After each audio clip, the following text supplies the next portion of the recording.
Escrever sobre o passado pode ser um desafio, mas agora imagina você resgatar o passado restaurando móveis e telas. Muito mais complicado, não é mesmo? Não para o Chesco, que mantém a fidelidade nos traços do artista.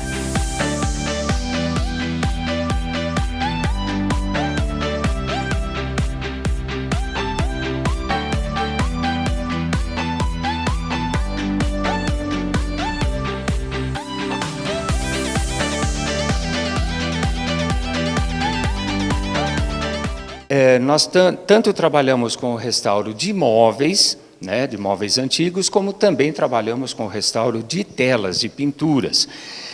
O restauro de móveis é um trabalho assim muito interessante, porque você tem que trabalhar protegendo a autenticidade do móvel.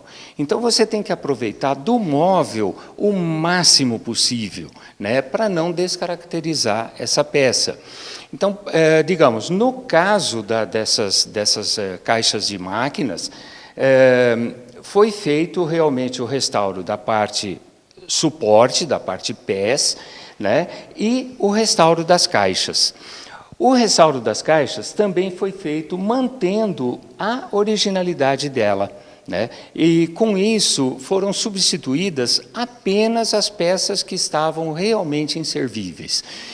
O restauro procura fazer exatamente isso. Você tem um móvel antigo, uma cristaleira, uma penteadeira, uma cama, uma cômoda, qualquer tipo de móvel antigo, você tem realmente que trabalhar suprindo digamos assim, a característica do móvel, tá? Com isso, o que acontece? Você vai trocar só as peças realmente necessárias e trabalhar com o acabamento e daí para fora do restante de todo o móvel, né? Você não pode, praticamente, tirar as características que ele tem. E também no caso da pintura, você tem que trabalhar com o restauro da pintura, mantendo toda a sua originalidade, para que essa peça, digamos, vá ser duradoura novamente, por muitos anos ela vai ser totalmente durável, porque ela foi restaurada com, digamos assim, seguindo todos os proclamas praticamente dela. Você não pode trabalhar, por exemplo, uma peça que tem uma característica, por exemplo, de verniz acetinado, e você transformar ela, por exemplo, numa pintura de cor, uma verniz brilhante. Então, mantenha as características. Quer pintar uma peça? Vamos pintá-la, mas mantendo características de realmente idade da peça.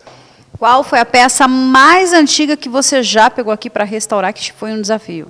Olha, nós já fizemos assim restauros bem antigos, mas eu já restaurei tanto telas de praticamente 100 a 120 anos, e nós restauramos uma vez uma cristaleira, né, com duas colunas e o espelho oval, que estava realmente assim totalmente terrível, né? E essa peça mais ou menos em torno de 150 anos por aí, né? Restauramos também um espelho, que foi uma coisa assim incrível.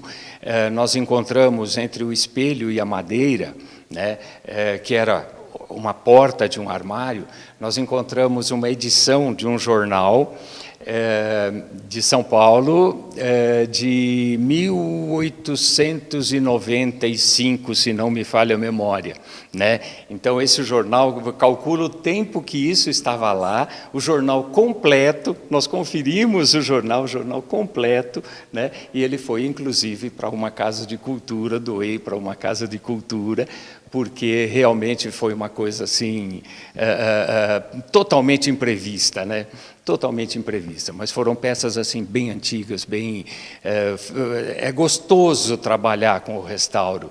Você está jogando novamente aquilo para, digamos, a visão, o acompanhamento, o curtir daquela peça, né? Deve ser um desafio, né? Porque para encontrar materiais daquela época, identificar qual material foi usado. Sim, porque você vê, o problema hoje que a gente tem são madeiras, principalmente madeiras, né? Então, se você trabalha, você não vai usar, por exemplo, num móvel de embuia, você não vai restaurar com uma tábua de pinho, né? Então, você tem sempre que procurar as madeiras que condizem com o móvel e que hoje você ainda encontra, né? Você encontra hoje ainda embuia, o jequitibá, alguma coisa de marfim ainda se consegue encontrar. Então, madeiras, o jatobá, que você trabalha de uma madeira também nobre. Então, você pode trabalhar com o restauro com os materiais que você encontra, né? Ferragens, por exemplo, quando a gente tem que trocar ferragens, ainda existe no mercado trabalhos de ferragens artesanais. Então, a gente consegue, de repente, fechaduras, dobradiças, a gente ainda consegue alguma coisa artesanal nesse campo, né? E o acabamento sempre visando essa conservação da estrutura e da visão do móvel, né? Época e tudo isso, né? Que tem que ser levado em conta. Agora, penso também que você restaurar uma tela é um desafio, porque você tem que manter a fidelidade também daquilo que o artista tentou colocar ali. Sim, o pior de tudo que acontece é, por exemplo, uma tela a óleo. Com o tempo, ela tem a questão do craquelamento, porque hoje ninguém pensa na reidratação daquela tela. Então, ela fica por volta de 10, 15, 20 anos, de repente você troca a moldura, mas você não faz nada com a tela, né? O moldureiro vai, tira uma moldura, coloca outra e pronto. Não, essa tela tem que ser reidratada, porque senão, com o tempo, ela começa a ter o craquelamento dela. Com o craquelamento, ela começa a descascar. Então, a gente tem que fazer um trabalho praticamente de fixação desse craquelado e o preenchimento de tudo isso, né? Ou também uma tela que, por uma razão qualquer, ela caiu, rasgou, bateu alguma coisa, teve algum problema de rasgo e daí para fora. Essa tela tem que ser reentelada e trabalhada nos moldes que o artista fez. Então, se é uma pintura espatulada, você vai restaurar espatulando. Se é uma pintura, digamos assim, mais lisa, uma pintura mais fina, você também tem que trabalhar naquele esquema. E outra coisa, que é o pior de tudo, é envelhecer a tinta, envelhecer a cor, né? Porque você pega, por exemplo, um azul celeste de uma tela de 60 anos, ele já vai estar diferente de um azul celeste que você tira do tubo. Então, você tem que ter aquela consciência de trabalhar outros tons que te envelheçam aquela cor para você chegar até o tom que estava, né? Porque senão você vai ter que, digamos, repintar o quadro inteiro, já acabou o quadro, né? Você tem que restaurar e não repintar, né? O problema do restauro é esse, você não repinta, né? Você restaura. Francesco, aqui você oferece vários cursos, tem vários artistas que também vêm ensinar os seus dons, né? As pessoas em casa que tiverem interesse em vir participar, né, quais são os cursos e como procurar? Sim, olha, nós temos assim, praticamente de segunda a sábado, nós temos cursos. Então, nós temos cursos de pintura em tela, com o Felipe e a Luciana. Nós temos curso de artesanato, que então o artesanato envolve a pintura do MDF, as imagens de gesso, esculturas de gesso. Então, é dado, digamos, toda a orientação nesse sentido. Nós temos pintura em tecido, com a Luciana. Nós temos o desenho, que o desenho envolve grafite, lápis de cor e aquarela, com o Macister. Nós temos um curso interessantíssimo com a Sueli também, que é o macramê. Então, são aqueles rendados, né, que se faz em toalhas e daí para fora, que é muito gostoso. É desestressante, né?